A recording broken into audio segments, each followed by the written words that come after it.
I want to address the issue of compassion. Compassion has many faces. Some of them are fierce, some of them are wrathful. Some of them are tender, some of them are wise. A line that the Dalai Lama once said, he said, "Love and compassion are necessities. They are not luxuries. Without them, humanity cannot survive." And I would suggest it is not only humanity that won't survive, but it is all species on the planet, as we've heard today. It is the big cats, and it's the plankton. 2 weeks ago, I was in Bangalore, in India. I was so privileged to be able to teach in a hospice on the outskirts of Bangalore. And early in the morning, I went into the ward. In that hospice, there were 31 men and women who were actively dying. And I walked up to the bedside of an old woman who was breathing very rapidly, fragile, obviously in the latter phase of active dying.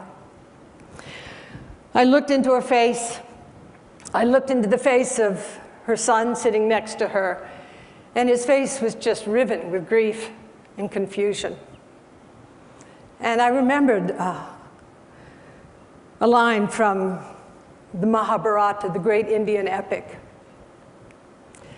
"What is the most wondrous thing in the world, Yudhishthira?" And Yudhishthira replied, "The most wondrous thing in the world is that all around us, people can be dying, and we don't realize it can happen to us."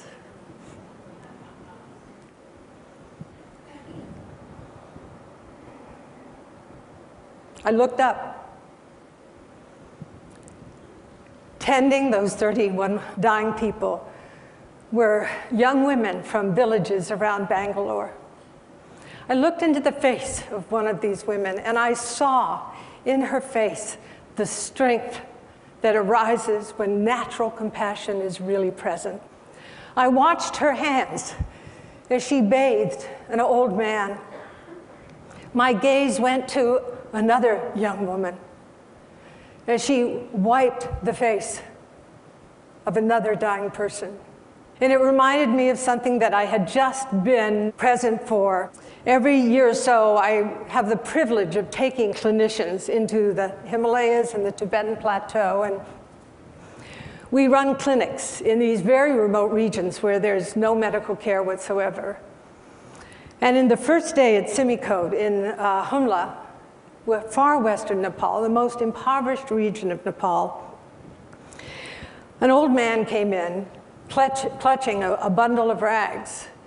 And he walked in, and somebody said something to him. We realized he was deaf.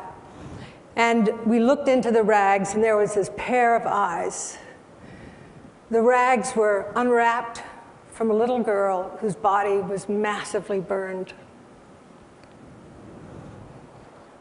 Again, the eyes and hands of Avalokiteshvara. It was the young women, the health aides, who cleaned the wounds of this baby and dressed the wounds. I know those hands and eyes. They touched me as well. They touched me at that time. They have touched me throughout my 68 years. They touched me when I was 4 and I lost my eyesight and was partially paralyzed. And my family brought in a woman whose mother had been a slave to take care of me.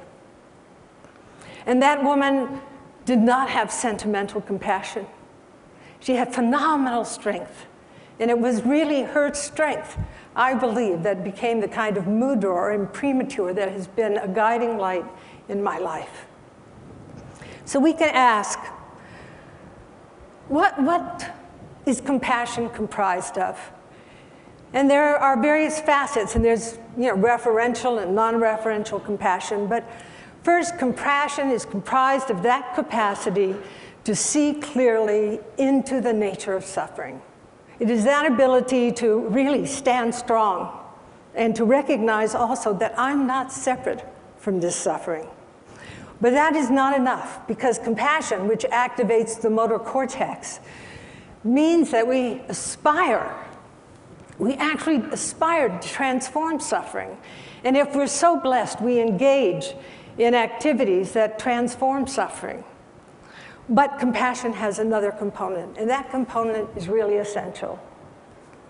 That component is that we cannot be attached to outcome. Now, I've worked with dying people for over 40 years. I had the privilege of working on death row and in maximum security for 6 years. And I realized so clearly in bringing my own life experience from working with dying people and training caregivers that any attachment to outcome would distort deeply my own capacity to be fully present to the whole catastrophe. And when I worked in the prison system, it was so clear to me that many of us in this room, and almost all of the men that I worked with on death row, the seeds of their own compassion had never been watered. That compassion is actually an inherent human quality. It is there within every human being. But the conditions for compassion to be activated, to be aroused, are particular conditions. I had that condition to a certain extent from my own childhood illness. Eve Ensler, whom you'll hear later, has had that condition activated amazingly in her through the various waters of suffering that she has been through. And what is fascinating is that compassion has enemies. And those enemies are things like pity, moral outrage, fear. And you know, we have a society, a world that is paralyzed by fear. And in that paralysis, of course, our capacity for compassion is also paralyzed. The very word terror is global. The very feeling of terror is global. So our work, in a certain way, is to address this imago, this kind of archetype that has pervaded the psyche of our entire globe. Now, we know from neuroscience that compassion has some very extraordinary qualities. For example, a person who is cultivating compassion, when they are in the presence of suffering, they feel that suffering a lot more than many other people do. However, they return to baseline a lot sooner. This is called resilience. Many of us think that compassion drains us, but I promise you, it is something that truly enlivens us. Another thing about compassion is that it really enhances what's called neural integration. It hooks up all parts of the brain. Another, which has been discovered by various researchers at Emory and at Davis and so on, is that compassion enhances our immune system. Hey, we live in a very noxious world. Most of us are shrinking in the face of psychosocial and physical poisons, of the toxins of our world. But compassion, the generation of compassion, actually mobilizes our immunity. You know, if compassion is so good for us, I have a question. Why don't we train our children in compassion?